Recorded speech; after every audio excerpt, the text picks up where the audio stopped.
the Chiefs shutting out the Raiders was one that we haven't really touched on, this Chiefs offense and this Chiefs team in general, because like I said before, they are inevitable, it seems. And they started off the season so sluggish, 0-2.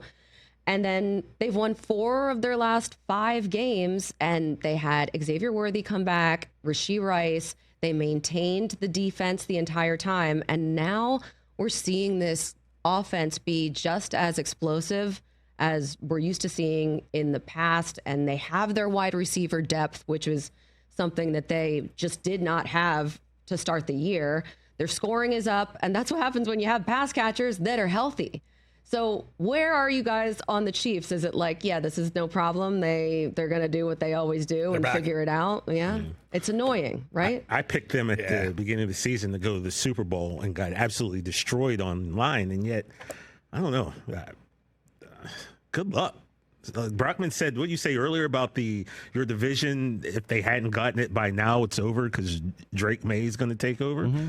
If you didn't get the Chiefs early, I don't know if you're going to get them late this year. I think people were getting them early, and they kind of looked like the same old Chiefs from the last couple of years in terms of the offensive side of the ball. You know, in the last few seasons, they've only been a team that scored in the low 20s, and that's who they were. No explosive pass game. Nope. They were kind of no run game. Not a great run game to speak of. It was all defense. It was kind of dink and dunking, and it was just kind of finding a way to win. It was kind of gutting it out the way champions do.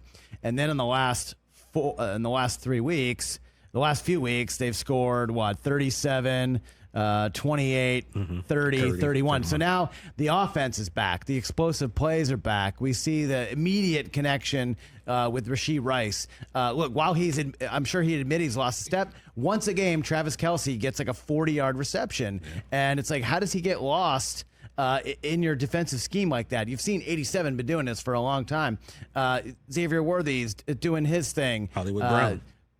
Hollywood Brown, Isaiah Pacheco is back to looking like his early start to his career. And it feels like this is a team that we're going to see them on championship weekend, and they're going to have, it'd be a 1 in 4 chance of them to go to the Super Bowl and maybe win it again. It seems like they're back. So par for the course when it comes to this team. Over the last few seasons, yeah. It's true, but I'm wondering about the Colts and if they are the best team in the NFL, just judging by their record, how they would match up with the Chiefs. And they actually are playing each other this year. So we get a little preview of what could potentially be a playoff game. That's coming up November 23rd. What I like about the Colts, too, is they are just an offensive wagon. So if you play against them, it's, can you keep up? Yeah. Can you keep up scoring? Can you get into a track meet and run with this team? But when I think about the Chiefs, they're the betting favorite to win the Super Bowl. And if you go to every other AFC contender and you say they're playing each other, who are you betting on? Yeah. That's the bottom line. I'm going to take the Chiefs because it's proven. But the newness of this Colts team and their success, they can play keep away with the ball and Jonathan Taylor. Right. And that could be an X factor. Yeah. Sure. I kind of do like that matchup a little bit and run out the clock and really just win that time of possession. Then obviously the Colts defense has been pretty strong and they're forcing a lot of turnovers too. So no doubt. Patrick Mahomes, he doesn't give the ball away a lot, but I'm really excited about that game. Yeah.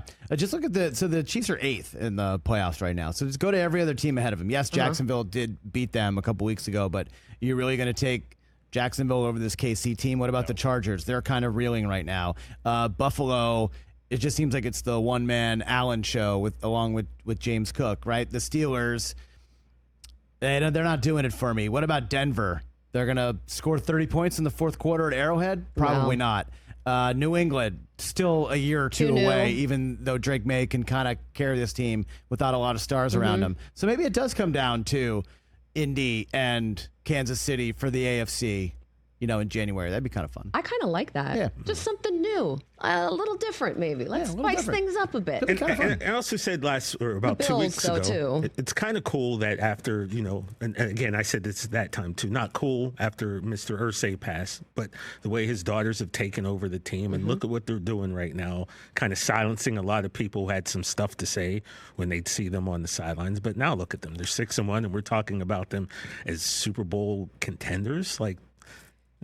TJ knows his audience. He knows that I'm going to be like, yes, look at what is going on in Indy. Look at his daughters go. But it is true. Yeah. And the results speak for themselves. Yep. So the Colts right now are a really fun watch. It is great. I wish every single team was able to play up to their potential, truly, because then it would just be way more interesting.